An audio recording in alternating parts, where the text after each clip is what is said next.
सभी पत्रकारों का social democratic party of India के आज के प्रेस कॉन्फ्रेंस में हार्दिक स्वागत है। सबसे पहले तो हम मुंबई और महाराष्ट्र की जानिब से आप लोगों से बहुत माजरत चाहेंगे कि प्रेस कॉन्फ्रेंस 2 बजे बुलाई गई और किसी कारण ताखिर हुई। मंच पे उपस्थित हमारे महाराष्ट्र प्रदेश अध्यक्ष एडवोकेट अजहर तंबोली साहब इस वक्त सभा को संबोधित करने के लिए और अल्पसंख्यक मौलाना आज़ाद कमीशन आयोग में हुई गड़बड़ी को उजागर करने के लिए आप लोगों के सामने उपस्थित हैं। वहीं उनके हमसफर आदरणीय सईद चौधरी साहब जो इस महाराष्ट्र स्टेट के जनरल सेक्रेटरी है आपके सामने मौजूद हैं। मैं वक्त को ज़ाया न करते हुए इस प्रेस कॉन्फ्रेंस को आगे बढ़ाते हुए आगे इस प्रोग्राम को चलाने के लिए हमारे मुख्य अतिथि को दावत दे रहा हूँ कि वो इस सभा को संबोधित करें।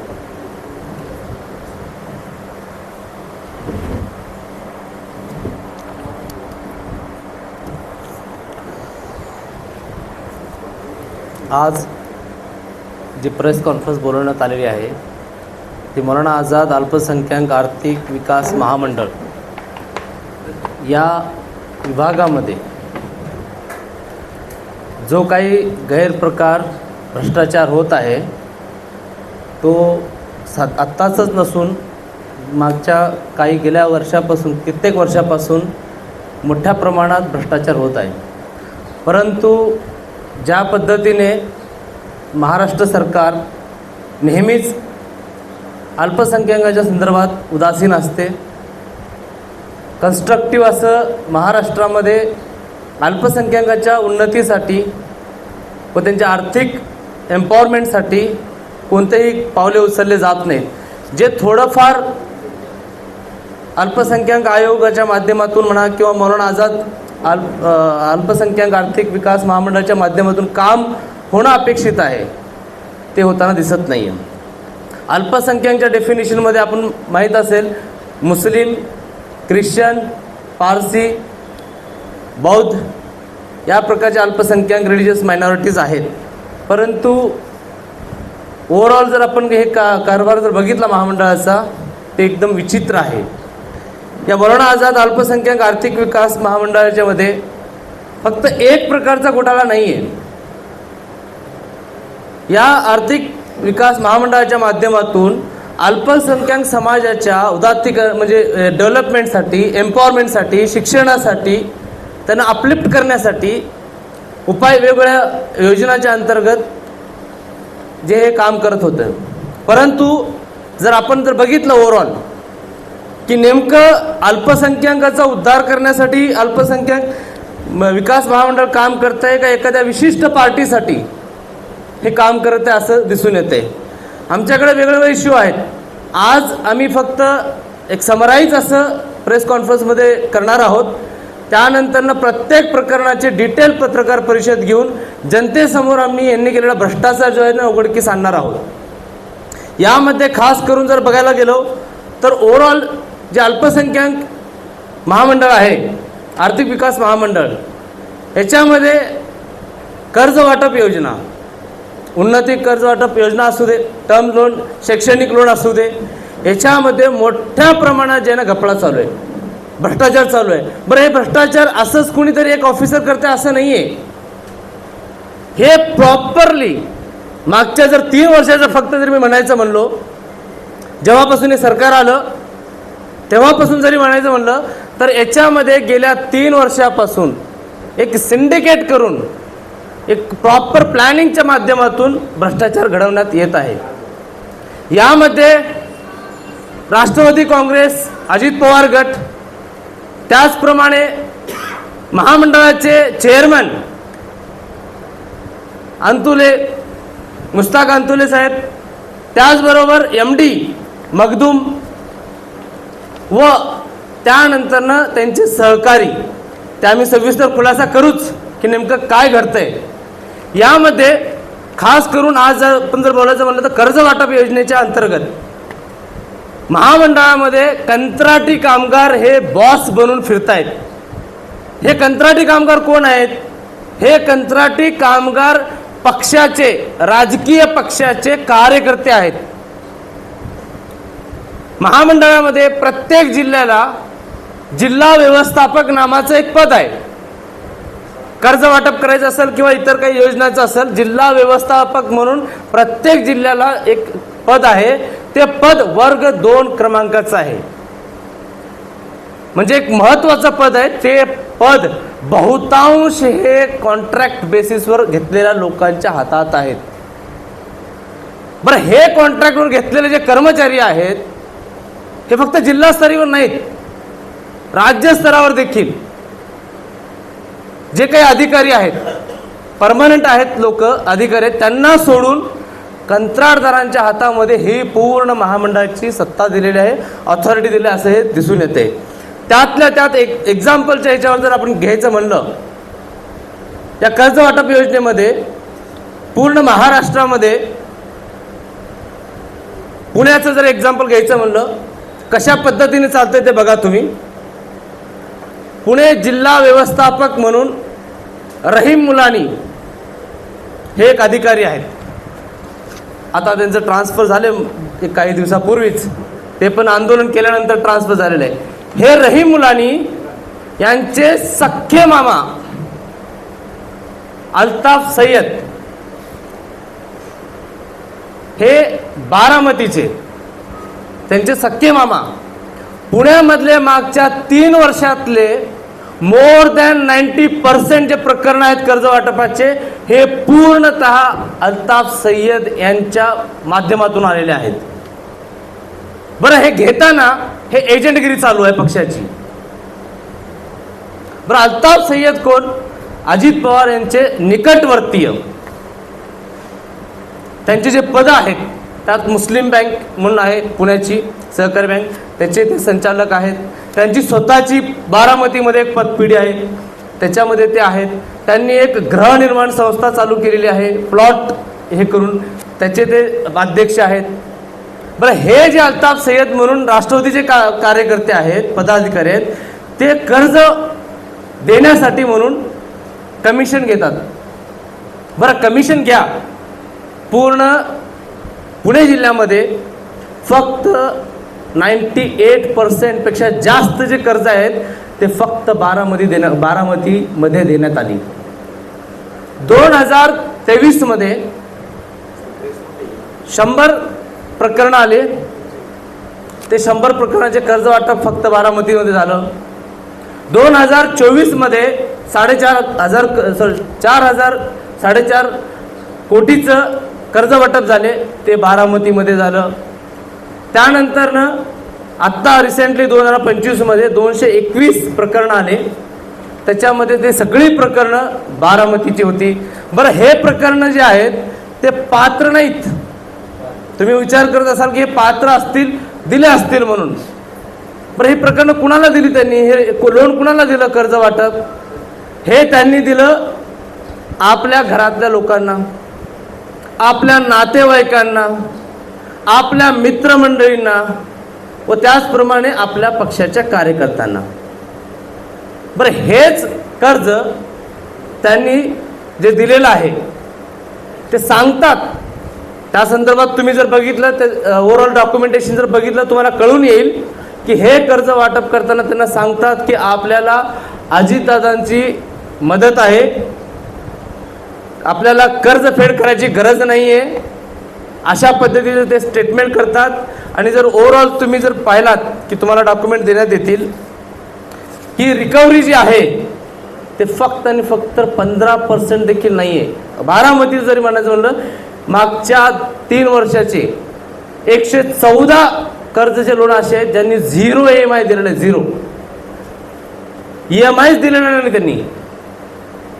त्या व्यतिरिक्त 1-2 देण्यात आलेले आहेत EMI, परंतु पूर्णतः त्यांना कर्जापासून म्हणजे EMI देण्यापासून सोडलेलं आहे की तुम्ही EMI नाही दिलेला काही फरक पडणार नाही आहे. त्यामुळं हे आपला भाचा आणि मामा यांच्या संगणमताने व ते वर बसलेले जे आहेत चेअरमन व MD मखदूम यांच्या संगणमताने हे सगळे चालू आहेत. बरं, हे आम्ही नाही म्हणत आहे, त्यांचे स्वतः कर्मचारी देखील पत्रव्यवहार करून सांगतायत की डायरेक्टली न चेक करता, न त्यांची पात्रता चेक करता हे सगळे लोन वर जात आहेत. आणि असे प्रकार आहेत. एका घरामध्ये एकाला लोन भेटतं, एका राशन कार्डवरती एकाला लोन भेटायला पाहिजे. ही लोक एक प्लॅनिंग करून जे आहे एका घरातले नवरा बायकोंचे विभक्त जे फक्त 2 रुपयाला जे अर्ज भेटतो ना, त्या अर्जाची कॉपी जोडतात की आम्ही विभक्त होत आहोत म्हणून, आणि त्या बेसिसवरती हे महामंडळ 2-2 लोकांना लोन देते फॅमिलीमध्ये. बरं, एकाच फॅमिलीमध्ये मागं लोन क्लिअरच नाही केलेलं, 0 EMI पे केलेले आहेत, तरी देखील अजून त्या घरामध्ये दुसरं लोन देण्यात येतं. बरं, हे अल्ताफ सय्यद यांचं जे मोडस ऑपरेंडी आहे, हे मोडस ऑपरेंडी काय? यांनी फक्त आपल्या सहकार्यांना नातेवाईकांना दिलेलं नाहीये, त्यांच्या पतसंस्थेमध्ये जे NPA आहेत, हे जे राष्ट्रवादीचे कार्यकर्ते आहेत अल्ताफ सय्यद, त्यांच्या पतसंस्थेमध्ये जे NPA आहे, जे लोक कर्जबाजारी आहेत, त्यांनी कर्ज नाही पेड केलेलं आहे, त्यांच्याकडनं चेक घेऊन मौलाना आझादमध्ये अप्लाय करून ते मौलाना आझादचे जे स्कीमच्या तहत जे काही फंड येतं ते फंड कलेक्ट करून आपलं कर्ज त्यांनी पतसंस्थेचं नील केलेलं आहे. असे भयानक प्रकार तिथं आढळले आहेत. त्याचप्रमाणे एक प्लॉट, एक हाऊसिंग स्कीम ज्याचं अजित पवार साहेबांनी इनॉग्रेशन केलं होतं, त्या स्कीममध्ये त्या प्लॉटचं येणे नसताना देखील प्रशासनाकडून जे आहे म्हणजे त्यांचे PA अजित पवार साहेबांच्या PAकडून दबाव टाकून तो प्लॉट त्यांनी एने करून घेतला. एने करून घेऊन 83 लोकांची त्यांनी त्याच्यावरती विक्री केली. ते विक्री केलेल्या प्रत्येकाला नियर अबाउट 90% लोकांना ते प्लॉट खरीदणाऱ्यांना मौलाना आझादचं लोन भेटलेलं आहे. बरं, तुम्ही याच्यामध्ये जर बघितलं, एक आमच्याकडं चार्ट आहे. बरं, हीच ती हाऊसिंग स्कीम आहे ज्याचं इनॉग्रेशन झालं होतं. बरं, इथं तुम्हाला जिथं जिथं नाव दिसतंय ना खाली, त्या प्रत्येकाच्या नावावर 2-2 कर्ज आहेत मौलाना आझादचे. एकाच घरातल्यांच्या ह्याच्यावरती 2-2 प्रकरणं आहेत ज्याच्यामध्ये EMI.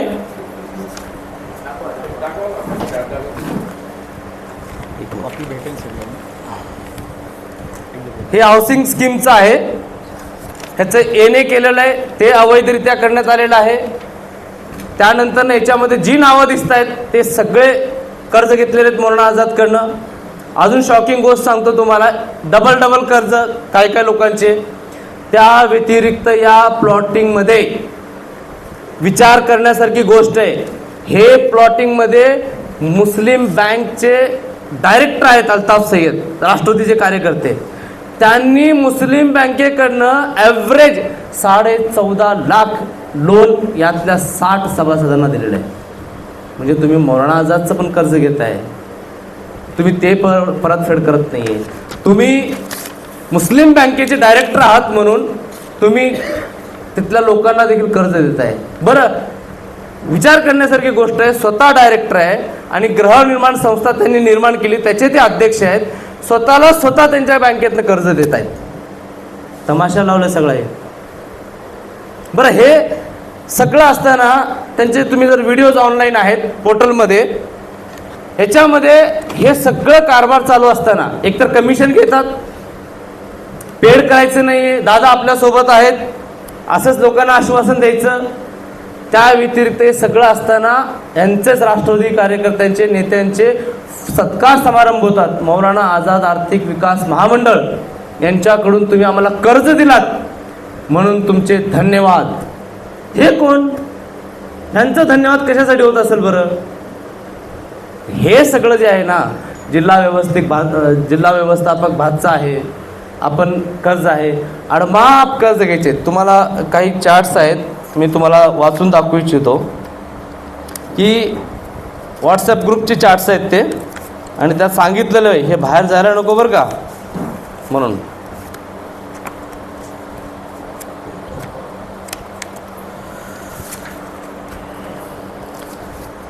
हे व्हॉट्सॲप ग्रुपचे चार्ट्स आहेत, तुम्हाला ते पेपर आम्ही प्रोव्हाइड करू, सॉफ्ट कॉपी आणि हे हार्ड कॉपी देखील.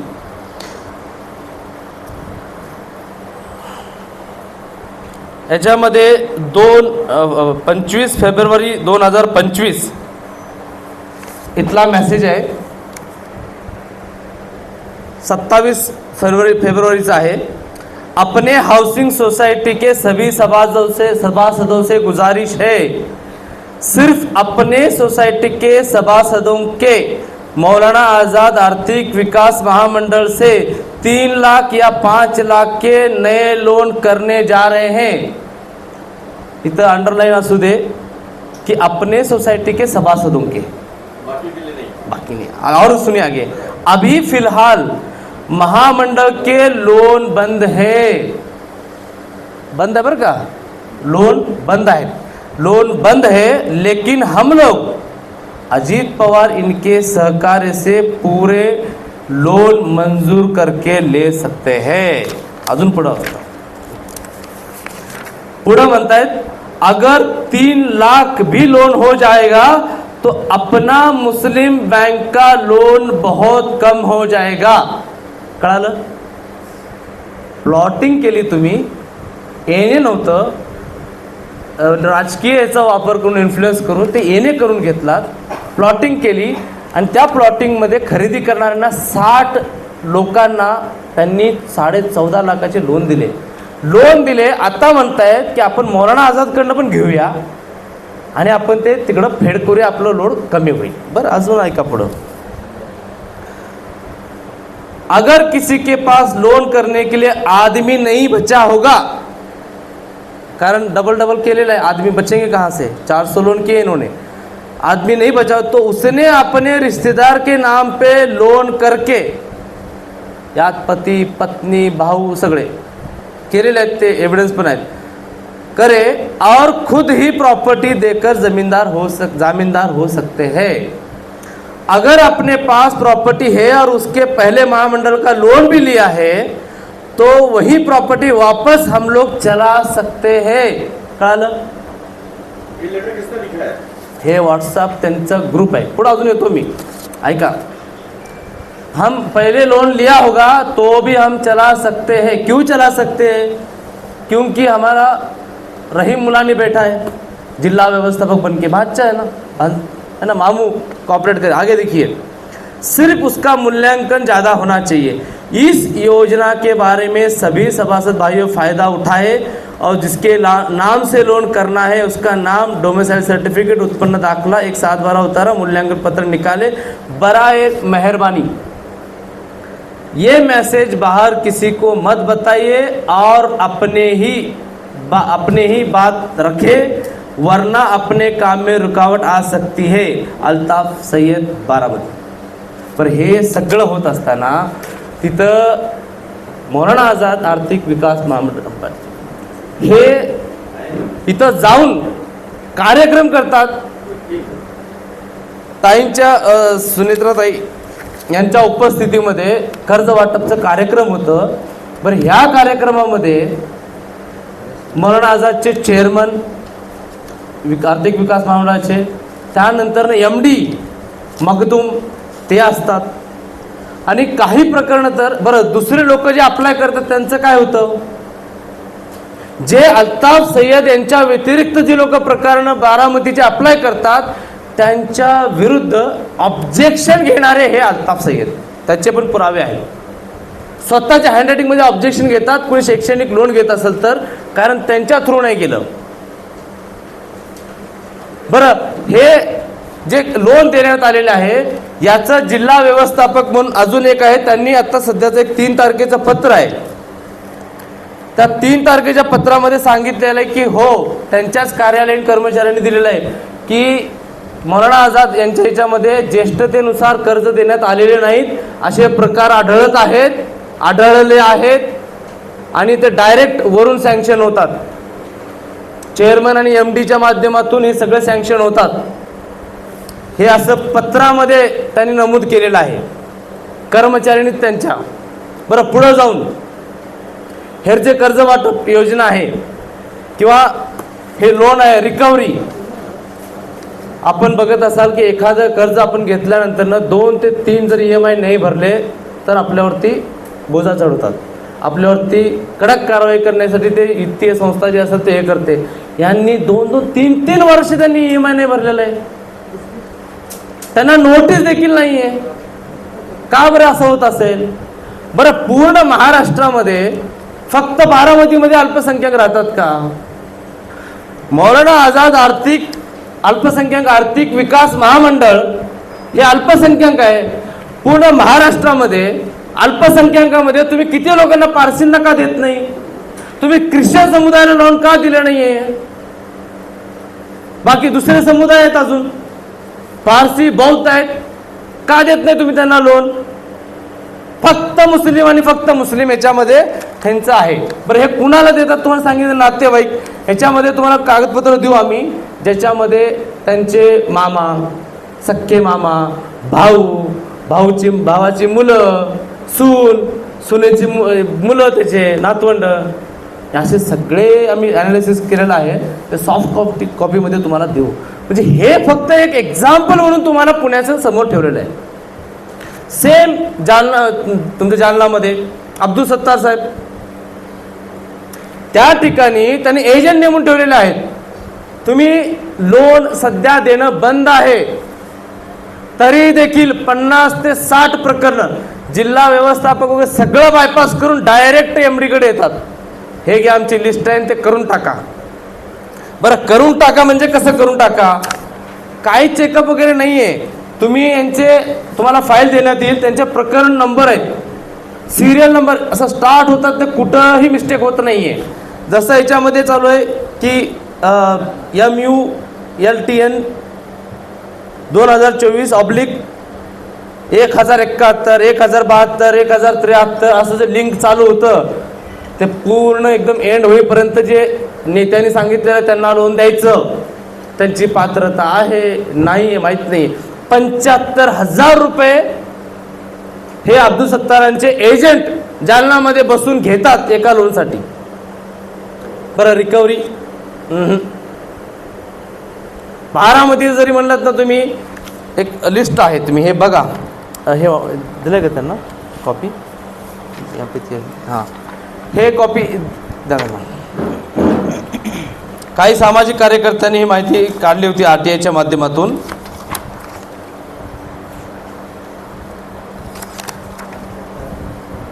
तुम्ही याच्यामध्ये जर बघितलात की ओव्हरऑल सगळे जे आकडे आहेत प्रकरणाचे, हे सगळे जे झिरो पेंडन्सी आहेत ना, हे ती लोक आहेत जी बारामतीच्या राष्ट्रवादी काँग्रेसच्या जवळचे नातेवाईक वगैरे. बरं, यांचे बॅनर्स आहेत, पोस्टर्स आहेत, त्यांच्याच परिवाराच्या नावावरती 1, 2 लोन आहेत. 114 लोकांचे 0 EMIचे आहेत. त्यानंतर काही लोकांनी फॉर्मॅलिटी म्हणून 1-2 पूर्ण केले. म्हणण्याचा उद्देश आहे की या बरं, हे सगळं प्रकार राजकीय नेत्यांच्या फायद्यासाठी कट सिस्टम आहे, याच्यामध्ये कमिशन सिस्टम आहे. एवढे प्रकरण आम्ही तुमच्यापर्यंत आणतो. MDचं एक कट आहे. बरं, आम्ही ते पूर्ण डिटेलमध्ये नंतर हे करूच, कसं करतायत त्या संदर्भात पुरावे देखील देऊ. चेअरमन कसं करतायत, त्यांचं किती कट असतो.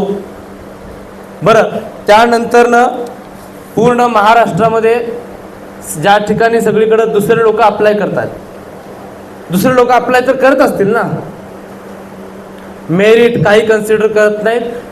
आम्ही आव्हान केलं होतं मागच्या आठवड्यामध्ये की जे लोक मौलाना आझाद आर्थिक विकास महामंडळाच्या केसेस कर्ज वाटप ह्याच्यामध्ये जे लोक पीडित असतील त्यांनी आमच्याशी संपर्क साधावा. इट इज शॉकिंग की 200 पेक्षा जास्त कॉल आम्हाला आलेले आहेत आणि 200 पेक्षा जास्त लोकांनी डॉक्युमेंट्स आम्हाला पाठवलेले आहेत की आमचं लोन सँक्शन होऊन 1 वर्ष 2 वर्ष झाले, लोन भेटला नाहीये. ह्याच्या पुढची हाईट आहे का? लोन भेटला नाही, पैसे नाही भेटले, लोन मंजूर झालेला आहे पण पैसे नाही भेटले, परंतु त्यांच्या जागेवर, त्यांच्या संपत्तीवर बोजा चढवण्यात आलेला आहे. म्हणजे एखादा गरीब शेतकरी जर हे वाटत असेल त्याला की आपल्या मुलीसाठी शैक्षणिक कर्ज घ्यावं, त्यांनी अप्लाय केलं मौलाना आझादला, मंजूर झालं पण पैसे नाही आले, बोजा चढवला, तो मनुष्य दुसरीकडे कर्ज देखील घेऊ शकत नाहीये. म्हणजे तुम्ही अटकून ठेवलात. जे खरे गरजू गरीब आहेत अल्पसंख्याक, त्यांचा पूर्ण हक्क मारण्याचं काम हे अल्पसंख्याक महामंडळातील जे काही लोक बसलेले आहेत, अधिकारी व चेअरमन, MD, हे लोक सगळे करत आहेत. त्याचप्रमाणे हे कर्ज वाटपासंदर्भातचे काही प्रकरण आहेत. याच्यात डिटेल जे आहे आम्ही डॉक्युमेंट्स तुम्हाला पाठवू. हे फक्त काही नाहीत, मोठ्या प्रमाणात आहे. फक्त वेळेचा कमी असल्यामुळे आम्ही एक जनरली सब्जेक्ट सांगतो की कर्ज वाटपामध्ये कशा पद्धतीने एक संगणमत करून सगळं स्कॅन्डल चालू आहे. जिल्हा स्तरावरती आपल्या आपल्या पार्ट्याचे जे काही लोक आहेत पदाधिकारी त्यांना बसवण्यात आलेलं आहे आणि त्याच्या माध्यमातून हे सगळं कमिशन खोरच्या या माध्यमातून अपात्र असलेल्या लोकांना डबल नातेवाईकांना लोन देण्याचे प्रकार चालू आहेत. बरं, हे सगळं होत असताना मौलाना आझाद अल्पसंख्याक आर्थिक विकास महामंडळ यांनी एक कार्यक्रम घेतले असतील मला वाटतं. एक औरंगाबादमध्ये घेतलं, एक विदर्भामध्ये घेतलं. त्याच्यावरती एक 100-150 लोक असतील जास्तीत जास्त. खर्च किती दाखवावा? त्या एका कार्यक्रमासाठी करोड रुपयापर्यंत खर्च जातो तुमचा. बरं, त्या जिल्ह्यातून एकही फाईल तुमच्याकडे येत नाहीये. कसलं जनजागृती करताय तुम्ही? स्वतःचे खिशे भरण्याचे सगळे हे धंदे आहेत. या बाबतीत सगळं विचारणा व्हायला पाहिजे. त्या व्यतिरिक्त बरं, हे सगळं मोडस ऑपरेंडी कसं काय करायचं, कसं स्कॅन्डल चालवायचं, कसं लोनच्या माध्यमातून पैसे हापसायचे, ह्याचं कोणीतरी एक शुक्राचार्य बसला असेल ना, कुणीतरी एक बसला असेल ना या खात्यामध्ये, ते सगळं घडवून आणत असेल, एक्झिक्यूट करत असेल. आहे सगळं हे एक्झिक्यूट करण्यासाठी जर तुम्ही पाहिलात की 2009 मध्ये एक कंत्राट बेसिसवरती अधिकारी अपॉइंट होतात, अविनाश म्हात्रे. 2009 मध्ये हे कंत्राटी वर्कर जे आहे, बरं हे जे आहेत कंत्राटी, हे कंत्राटावरती होते, कॉन्ट्रॅक्ट बेसिसवरती होते. यांनी आता इतके लेवलला पोहोचलेले आहेत, इतकं आपलं म्हणजे स्थान एकदम स्टेबल केलेलं आहे की हायकोर्टाचे ऑर्डर आले होते, यांना काढा, यांना डिसमिस करा, यांना कंटिन्यू करू शकत नाही. हे ऑर्डर आहे, त्याची कॉपी पण तुम्हाला भेटेल. ती ऑर्डर आल्यानंतर देखील महामंडळातून त्यांना काढण्यात आलेलं नाही. बरं, त्या व्यतिरिक्त मग काढून नाही काय केलं त्यांनी? न काढता त्यांना जे परमनंट वर्कर आहेत, जे नंतर कॉन्ट्रॅक्टवर नंतर रेग्युलर झालेले आहेत, अशा 24 कर्मचाऱ्यांचे सगळे लेखाजोखा जो आहे, त्या सगळं लेखाजोखाचं प्रमोशन वगैरे सगळ्या गोष्टी जे महत्वाचे आहेत ते या कॉन्ट्रॅक्टर असलेल्या म्हात्रे यांच्या हातात होत्या. म्हणजे परमनंट लोकांना त्यांचं सगळं मॅनेज करण्यासाठी हे काम करायचं. बरं, या 24 अधिकाऱ्यांनी, कर्मचाऱ्यांनी सचिवांना पत्र टाकलं, अल्पसंख्याक आयोगाला पत्र लिहिलं सचिवांना की आम्हाला आमचं सगळं प्रमोशन किंवा जे काही दुसऱ्या गोष्टी आहेत सेवेसंदर्भातच्या, या सगळ्या गोष्टी तुम्ही या कॉन्ट्रॅक्टच्या हातात दिलेल्या आहे आणि ते जाणीवपूर्वक राजकीय दबावाखाली आणि प्लांट पद्धतीने ते आमच्या फायली आमच्यावरती आमच्या संदर्भात निर्णय घेत नाहीत. मग या संदर्भात तक्रार केली अल्पसंख्याक आयोगाला, सेक्रेटरीला, तिकडून रिप्लाय आला की हा आत्ता तरी कमीत कमी त्यांचे चार्ज चेंज करा म्हणून. मागच्या महिन्यामध्ये काही दिवसापूर्वी त्यांना कोकणमध्ये ट्रान्सफर करण्यात आलं. परंतु ज्यावेळेस गव्हर्नमेंटचं ऑर्डर होतं, हायकोर्टाची ऑर्डर होती, तरी देखील काढून टाकण्यात आलं नाही. 2009 ते आजपर्यंत ते कंत्राटी जे आहेत अविनाश म्हात्रे हे तिथं आहेत. आणि Avinash Mhatre is very well known in महामंडळ की ही नोज एव्हरीथिंग, कुठून कसं काय काढायचं, कुठून कसं काय सेट करायचं. आणि हाईट म्हणजे हा मनुष्य यांच्या हातामध्ये रोखपालची जबाबदारी होती पूर्वी, आता त्यांना सहव्यवस्थापक म्हणून पदवी देण्यात अपग्रेड करण्यात आलं होतं. म्हणजे 2018ला ऑर्डर आली, काढलं नाही. आता रिसेंटली त्यांना अजून वर प्रमोशन करण्यात आलं होतं, पण ज्यावेळेस आरोप झाले त्यावेळेस थोडंसं त्यांना साईडला ठेवण्यात आलं कोकणमध्ये. परंतु ह्यांचे विचार करण्यासाठी गोष्ट आहे, तिथल्या स्वतः डिपार्टमेंटच्या कर्मचाऱ्यांनी त्यांच्या विरुद्ध तक्रार केली. हे अविनाश म्हात्रे एवढं महामंडळाला का आवडतात ते कळत नाही, कारण सगळं संगणमताने चालतं, कसं काय काढायचं हे कळतं. त्या व्यतिरिक्त एखादं खातं जे असतं त्याचं कार्यालय ज्या ठिकाणी असतं त्या ठिकाणी बँकेचं खातं असायला पाहिजे, बरोबर आहे. याच्यामध्ये जर तुम्ही बघितलात की महामंडळाचं एक बँक अकाउंट आहे, या बँक अकाउंटामध्ये 200 ते 250 कोटींची FD आहे. बरं ते FD कुठे असेल? ऑफिस कुठे आहे तुमचं? फोर्टच्या एरियामध्ये. अकाउंट कुठं असायला पाहिजे? फोर्टच्या एरियामध्ये अकाउंट असणं एक्सपेक्टेड आहे. परंतु वाशीमधल्या एका खाजगी बँकेमध्ये तुम्ही 200 ते 250 कोटींची ठेव ठेवताय, FD करताय, आणि त्या FDच्या माध्यमातून 2 लोकांना, त्याचे पण काही रेकॉर्ड्स येत आहेत, फक्त आता हातात नाही आहे, पुढं आम्ही जाऊन एक्सप्लोर करणार आहे. 2 लोकांना 15 ते 20 लाख रुपये भेटतात अनऑफिशियली. का तुम्ही तिथे ठेवताय? त्या बँकेचं टर्नओव्हर आहे 150 करोड रुपये, तुम्ही ठेवी ठेवताय 200-250 करोड. कुणासाठी? कुणाच्या फायद्यासाठी आणि कुणाच्या सांगण्यावरून? प्रश्न हा उद्भवतो. बरं, हे सगळं होत असताना जर तुम्ही बघितलात की काहीतरी असेल ना, मौलाना आझाद अल्पसंख्याक आर्थिक विकास महामंडळाकडे काहीतरी असेल, म्हणजे काही असेट असेल, काही गोष्टी असतील, आंधळा कारभार, पूर्ण गोंधळ आहे. याच्यामध्ये जे खरेदी विक्री होते साहित्यांची, मग ते टेबल, खुर्ची, काही असू दे, कॉम्प्युटर्स, करोडोंची खरेदी विक्री होते. कंपनी सेक्रेटरी नव्हते, आत्ता अपॉइंट झाले, विदाऊट सगळं शासकीय नियमांचं, फायनान्शियल कोडचं पूर्ण चिंध्या करून या लोकांनी अमाप खर्च केलेला आहे, खरेदी केलेली आहे, असेट म्हणून खरेदी केलेली आहे. बरं, असेट तुम्ही खरेदी करताय, असेट रजिस्टर तर दाखवा. हाईट आहे की मौलाना आझाद जे आर्थिक अल्पसंख्याक मंडळाचं आहे त्याचा असेट रजिस्टर नाही आहे, आणि करोडोची खरेदी कोण करते? कुठं गेल्या सगळ्या गोष्टी? बरं, हे सगळं का होतंय माहित आहे का? कारण ह्यांना लोकांना उत्तर नाही द्यायचंय. बरं, लोकांना नाही, कमीत कमी तुम्ही ऑडिट तरी करायला पाहिजे. गेल्या 7 ते 8 वर्षापासून ऑडिट झालेलं नाहीये. मौलाना आझाद अल्पसंख्याक आर्थिक विकास महामंडळाचं ऑडिट गेल्या 6 ते 7 वर्षापासून, 7-8 वर्षापासून ऑडिट नाही झालं. का नाही झालं ऑडिट? आम्हाला तेच म्हणायचंय, फक्त ऑडिटच नाहीये, कित्येक प्रकरणाच्या फायली गायब आहेत. कसं ऑडिट करणार तुम्ही? तर ह्या ज्या गोष्टी आहेत हे लपवण्यासाठी, हे भ्रष्टाचाराचे प्रकार लपवण्यासाठी जे आहेत, हे यांचं ऑडिट देखील झालेलं नाही. विचार करण्यासारखी गोष्ट आहे.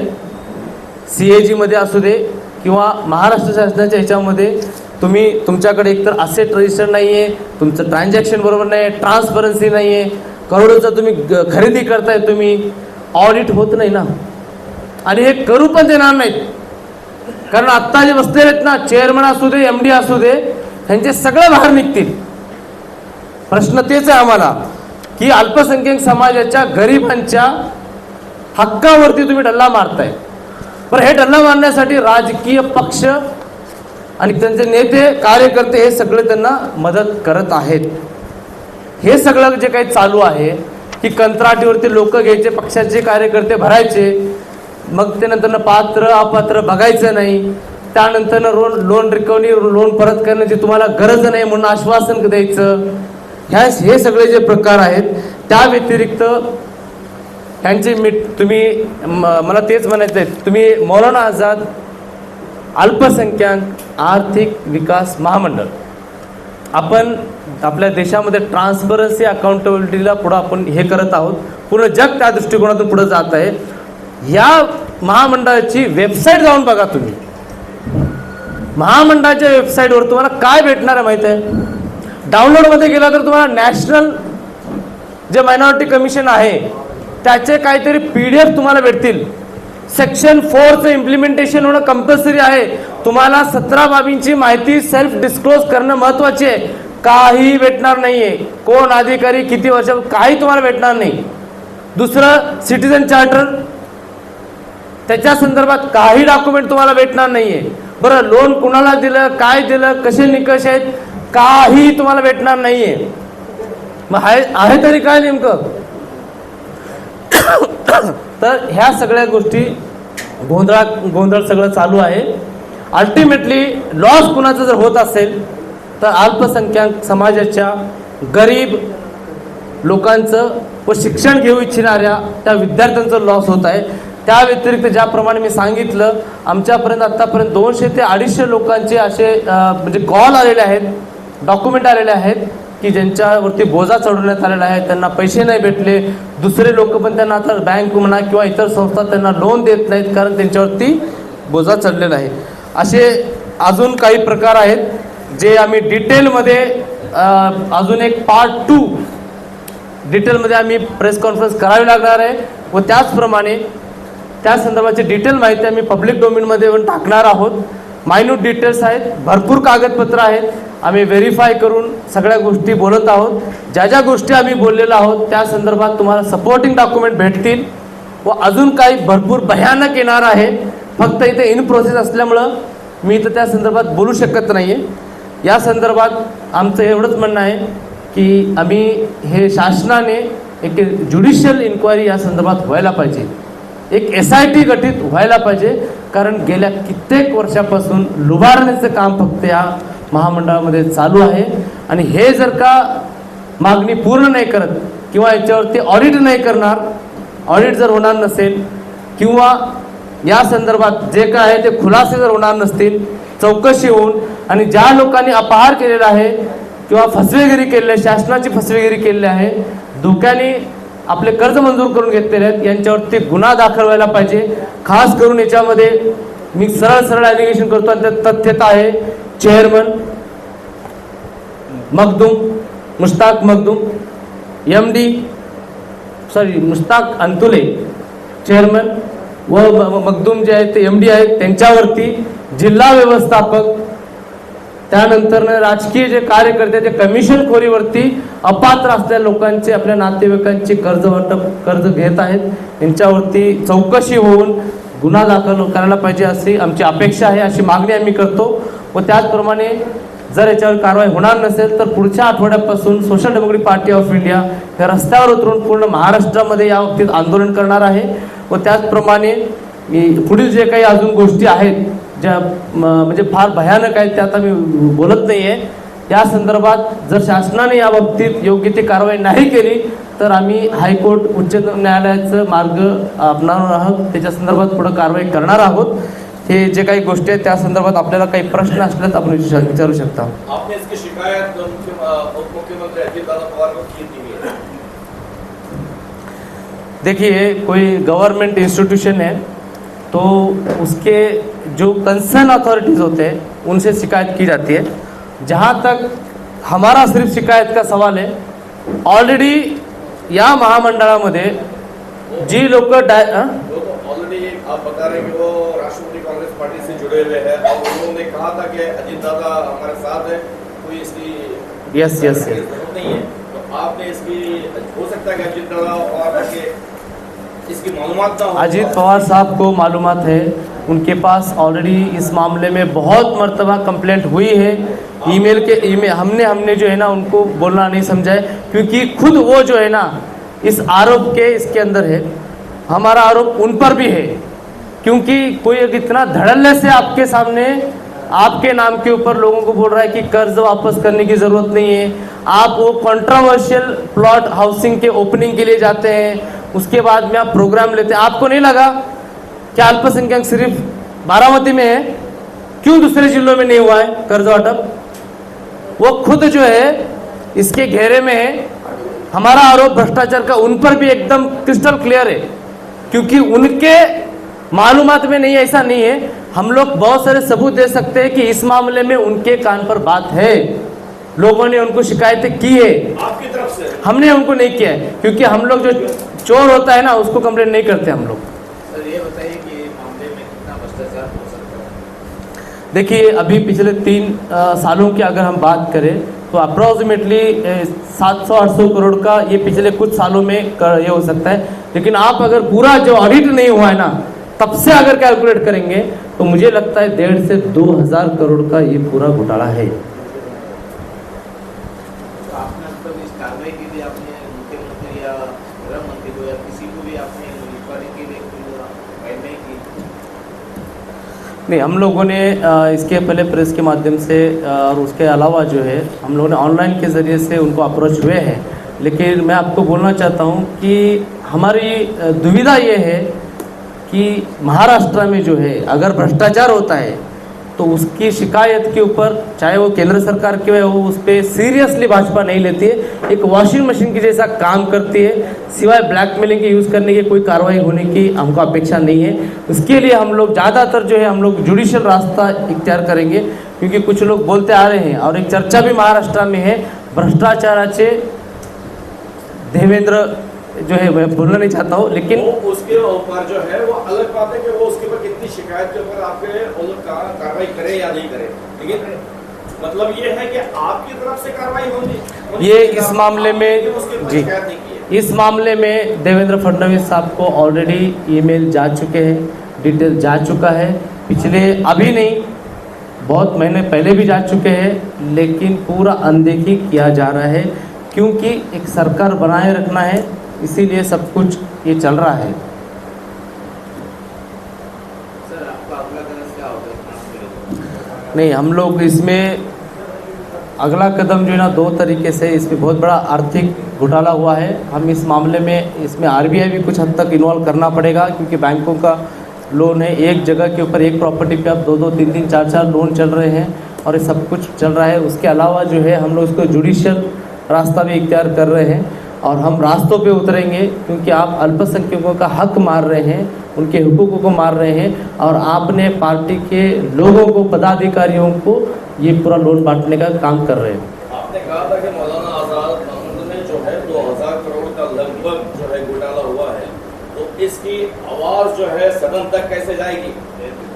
नहीं, इसीलिए हम लोग जो है अभी हम लोग जो है मानसून सत्र में हम ये इसमें कुछ मिली जुली चीज़ें हैं, क्योंकि अभी राष्ट्रवादी कांग्रेस अजित पवार गठ, उसके पहले अब्दुल सत्तार, इनके कार्यकाल में भी जो है अधिकतर जो लोन है अपात्रता के सारे चीज़ों के, ये जालना और वो बेल्ट सिल्लोड के बेल्ट से हुए हैं, तो उसमें वो लोग भी शामिल है। तो सवाल ये है, सब हम एक हमाम में सब नंगे वाला मामला है। सवाल ये है कि सवाल उठाएगा कौन? और आज के तारीखे में अल्पसंख्यकों के ताल्लुक से कोई भी मसला होगा तो राजनेताओं को उसकी परवाह नहीं है। अभी मार्टी उन्होंने बनाया, फंड कहाँ है? उसके अलावा ये आर्थिक विकास महामंडल का आपको नहीं समझ में आता था, इसका ऑडिट होना चाहिए। फंड जो है सेंट्रल गवर्नमेंट ने रोके हैं, आपके मालूमात के लिए बताओ, सेंट्रल गवर्नमेंट फंड नहीं रिलीज कर रही, क्यों नहीं कर रही है? ये सब काला कारोबार यहाँ पे चल रहा है। तो कहने का मकसद है कि ये सब मिले जुले, अब हमें यह देखना है कि अल्पसंख्यकों के लिए कौन सीरियस है। हम भी गुजारिश करते हैं, जो थोड़ा बहुत अपने आप को जो सेक्युलर बोलकर आप अल्पसंख्यकों के वोटों के ऊपर अपनी राजनीति करते हो ना, आप थोड़ा सा इस ताल्लुक से आवाज उठाए, अल्पसंख्यकों के बारे में थोड़ा सा सोचे, क्योंकि आज हम देख रहे हैं वही राष्ट्रवादी कांग्रेस जो बोलती है कि हम पुरोगामी विचारों के, हम महाराष्ट्र को छत्रपति शिवाजी महाराज के विचारों से लेके चलते, लेकिन अक्सर में वही देखते हैं कि दूसरे दरवाजे से संग्राम जगताप और दूसरे ताकतों को वो बढ़ावा देने का काम कर रहे हैं। आपने कहा था कि अभी हम जो है वो किसी को हम अपनी कंप्लेंट शिकायत करेंगे नहीं, तो क्या ये सारा मुद्दा लेके आप कोर्ट का दरवाजा खटकाओगे? नहीं, हम लोग इसमें प्रशासन को अप्रोच कर रहे हैं, एंटी करप्शन और जो कंसर्न अथॉरिटी है, स्टेट एजेंसीज है, उनको हम अप्रोच करेंगे। उसके साथ साथ हम लोग इसको रास्ते पे लेके आएंगे, जनता के सामने हम बताएंगे कि असल में चल क्या रहा है, आपके साथ में किस तरीके से खिलवाड़ हो रहा है और किस तरीके से नेताओं के जेबें भरी जा रही है। और आखिर में हमारे जो संविधानिक, इससे हमको तो अल्टीमेटली जाना ही है, judiciary is a last option, तो उसको तो हम लोग जो है मतलब उस ताल्लुक से हम लोग काम करेंगे जुडिशरी तरफ से। आपकी तरफ से, एसडीपीआई की तरफ से कोई बड़ा आंदोलन होगा इसके? हम लोग अगर इस पे 1 हफ्ते का टाइम दे रहे हैं हम लोग, 1 वीक, और इस मंडे जो अपकमिंग मंडे आ रहा है, हम लोग हमारे जिला स्तरीय जो भी ऑफिसेस है मौलाना आज़ाद महामंडल के, उस ऑफिसेस के ऊपर हम लोग जाके इंस्पेक्शन करने वाले हैं, क्योंकि ऐसी मुबा है कि मंडे के रोज़ जो है आप लोग जाकर कोई भी ऑफिस, गवर्नमेंट ऑफिस की फाइल चेक कर सकते हैं। हम लोगों ने हमारे कार्यकर्ताओं से हर जिले में बोला है कि आप मौलाना आज़ाद अल्पसंख्यक आर्थिक विकास महामंडल के ऑफिसेस में जाकर इंस्पेक्शन करना है पूरे डॉक्यूमेंट्स का, इसलिए हमने ऐलान भी किया है। उसके बाद जो है हम लोग नेक्स्ट वीक से हम लोग एक बड़े तौर पे आंदोलन छेड़ने की तैयारी में हैं। कहाँ पर होगा आंदोलन? जी, कहाँ पे आंदोलन होगा? नहीं, पूरे महाराष्ट्र में होगा, हर जिलों में होगा। आपको मालूम होगा कि हमने 25 तारीख के रोज जो है यहाँ फोर्ट के यहाँ पे आंदोलन किया था। वो आंदोलन करने के लिए यही भ्रष्टाचार को लेके जो है मीटिंग था महामंडल का, उसके उस दिन हम लोग आंदोलन करना चाहे, हमारे कार्यकर्ताओं को सुबह में घरों से उठाया गया पुलिस के जरिए से, फिर भी 25 तारीख के दिन लास्ट, उसके बाद में हम लोग और आंदोलन करने आए और हमको उस टाइम पे भी पुलिस ने डिटेन किया और कुछ लोग आए वहाँ पे आंदोलन करने के लिए और पुलिस ने डिटेन किया। हम ये बोलना चाहते हैं, आप कितना भी दबा लो, आप जो है ना आपके काले चट्टे जो है वो सामने हम लोग ला के रहेंगे और ये मुद्दों को हम लोग पुरजोर तरीके से सड़कों पे भी उठाने का काम करेंगे। चीज़ें मैं आप लोगों के सामने बड़े बड़े तौर पे रखता हूँ। एक तो वहाँ पे जिस तरीके से एक मैनेज ऑडिट नहीं हो रहा है 7-8 साल से, फर्स्ट ऑफ ऑल वो लोगों के सामने लाना था। और प्रसार माध्यमों से भी हम गुजारिश करते हैं कि अल्पसंख्यक के अधिकारों की रक्षा के लिए आप लोग आवाज़ बुलंद करें। दूसरा ये कर्ज वाटप जो है, वो कर्ज वाटप सिर्फ और सिर्फ एक रैकेट, एक सिंडिकेट के जैसा पक्ष के कार्यकर्ताओं को ही दिया जा रहा है, डबल दिया जा रहा है, अपात्र होने के बावजूद दिया जा रहा है। तीसरा मुद्दा ये है कि कंत्राटी कामगार जो है, मतलब जो कॉन्ट्रैक्ट बेसिस पे लिए गए अधिकारी है, उन लोगों का पूरा एक कब्जा इस महामंडल पे है। और चौथी जो बात है कि कर्ज वाटप बंद होने के बावजूद जो है आज बहुत सारे लोगों को कर्ज आप दे रहे हैं, लेकिन जिनके सैंक्शन हो चुके हैं 2-2 साल से, 2 साल से भी ज़्यादा कुछ लोग सैंक्शन है, जिनको अप्रूव मिला है लेकिन उनको पैसा नहीं मिला है, उनके नाम पे अपने कर्जा बोझा चढ़ाया हुआ है, जिसके वजह से वो लोग दूसरे संस्थाओं से भी कर्ज नहीं ले पा रहे हैं। उसके साथ साथ महामंडल के अंदर जो है बहुत सारे खरीदी बिक्री हो रही है, बहुत सारी चीज़ें खरीदी जा रही है, साहित्य खरीदी जा रहे हैं, लेकिन कोई असेट, कोई रजिस्टर, उसका कोई नॉब्स का फॉलो नहीं किया जा रहा है। कोई भी किसी भी लेवल पे भी लाखों से खरीदी कर रहा है। एक कोड ऑफ कंडक्ट होता है, मतलब एक नियमावली होती है, वो नियमावलियों को साइड में रख के बहुत सारा भ्रष्टाचार इसमें हो रहा है। ये चंद चीज़ें थी, और भी चीज़ें हैं, लेकिन उसके प्रूफ नहीं होने की वजह से हम लोग नहीं बोल रहे हैं ये चीज़ें। ये जो है पिछले 3 साल से तो जो है एक पट्टी नहीं, हम लोगों ने अभी बताया आपको, अभी हमने बताया कि ये जो घोटाले हैं ये तकरीबन 6 से 7 साल तक के पूरे हमने बताए हुए, अभी रिसेंट के हमने हाईलाइट किए हुए हैं। पिछले 3 साल से जब से जो है राष्ट्रवादी कांग्रेस अजित पवार गठ का कब्जा इस पे हुआ है, तब से किस तरीके से एक सिंडिकेट के जैसा ये लोग चूस रहे हैं मौलाना आज़ाद के फंड को। उसके अंदर खास करके चेयरमैन, एमडी, उसके बाद में जिला व्यवस्थापक के पोस्ट के ऊपर कॉन्ट्रैक्ट बेसिस पे पार्टी कार्यकर्ताओं को रखा है। तो ये जो चल रहा है अभी रिसेंटली, उसको भी हमने यहाँ पे अभी हाईलाइट किया है, क्योंकि ये बहुत ज़्यादा हो रहा है अभी। इसके पहले कांग्रेस के हाथ में ही यस बराबर है, उस वक्त भी घोटाला हुआ था, उस वक्त भी इंक्वायरी हुई थी, उसके बारे में आपने निकालने का कुछ कोशिश की? नहीं, देखिए अभी पुराने कुछ डॉक्यूमेंट्स है, मैं बोला आपको कि कुछ फाइल्स और बाकी चीज़ें हैं, बहुत सारे रिकॉर्ड्स वो नहीं दे रहे हैं। नहीं, मैं उधर आता हूँ, वो आपके पॉइंट पे आता हूँ। तो पुराने भी जो चीज़ें हैं, अभी रिसेंटली कॉज ऑफ एक्शन, अगर हम जुडिशली वे, मैंने आपको बताया कि कोई कार्रवाई करना नहीं चाहता है। पहले बहुत सारे घपले हुए, लेकिन दबाया जा रहा है पॉलिटिकली बेनिफिट के लिए, वो मुद्दों को, वो रिपोर्ट्स को दबाया जा रहा है, लेकिन हम लोग वो चीज़ों को निकाल रहे हैं। अभी हमारे पास डिटेल्स नहीं मिली है, लेकिन वी आर लुकिंग इनटू दिस, और हम लोग उस बारे में जुडिशियल जो है प्रोसीजर स्टार्ट बहुत जल्द करने वाले हैं। सर, ऑडिट झाले नाही म्हणतात तुम्ही, कशावर तसं काय आहे का? ऑडिट झालं म्हणून कुठे ते सांगा ना मला, मी सांगतो तुम्हाला। त्यांचे जे रिपोर्ट आहे एक 2000 मला वाटतं काहीतरी 10चे असं मला वाटतं लास्ट अपडेटेड 8-9चे आहे, ज्याच्यामध्ये त्यांनी दाखवलेलं की आमचं असं असं ऑडिट होतं, असं असे आमचे रिपोर्ट आहे म्हणून।